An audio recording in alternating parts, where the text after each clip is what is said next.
Muhammad's wife Hafsa once caught him in her bed with another woman, his slave girl, Mary the Copt. He wanted to avoid conflict, so he promised that he would stop having sex with Mary. But later he received a revelation telling him not to. So he takes a vow that he's not going to have sex with his slave girl anymore. He makes a vow, he promises Hafsa and Aisha that he's not going to do this anymore. And then a revelation of the Quran comes, chapter 66, verses 1 through 2. O Prophet, why do you forbid yourself that which Allah hath made lawful for you? You seek to please your wives, and Allah is forgiving, merciful. Allah indeed has sanctioned for you the expiation of your oaths, and Allah is your protector, and He is the knowing, wise. So Muhammad receives the revelation, and the revelation tells him it's okay to break his oath to his wives about not having sex anymore with his slave girl. Now, at this point, it just becomes very difficult to accept what Muhammad is saying about someone who came 6 centuries earlier. I might believe Muhammad if he's talking about what's happening during his time or something like that. But when he's talking about 6 centuries earlier, it becomes very difficult to take him seriously as getting revelations from God.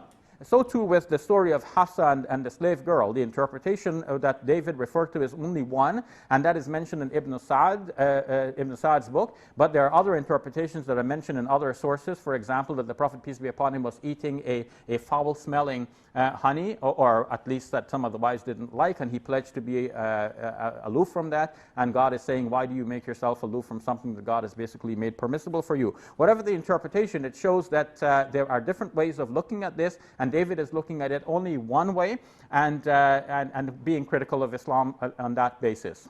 And Shabir said that Hafsa and the story of Hafsa and Aisha and the slave girl Mary the Copt is only one of the various explanations of chapter 66, verses 1 through 2 of the Quran. That's true, but here I would apply the principle of embarrassment. If you have another story about Muhammad eating honey or something like that, and then you have a more embarrassing story about Muhammad making an oath to his wives, I promise I will not have sex with this girl anymore, and then getting a revelation, the principle of embarrassment would say the one that would kind of be more embarrassing is probably the one that wasn't invented. And if there's another story, and by the way, there's no impossibility of the Quranic revelation relating to both stories. But if we had to pick one, if we think only one can be true, you would generally go with the one that probably wouldn't be invented. The other one would probably be a watered down alternative to explain away the meaning of this verse that wouldn't be as embarrassing. The criterion of embarrassment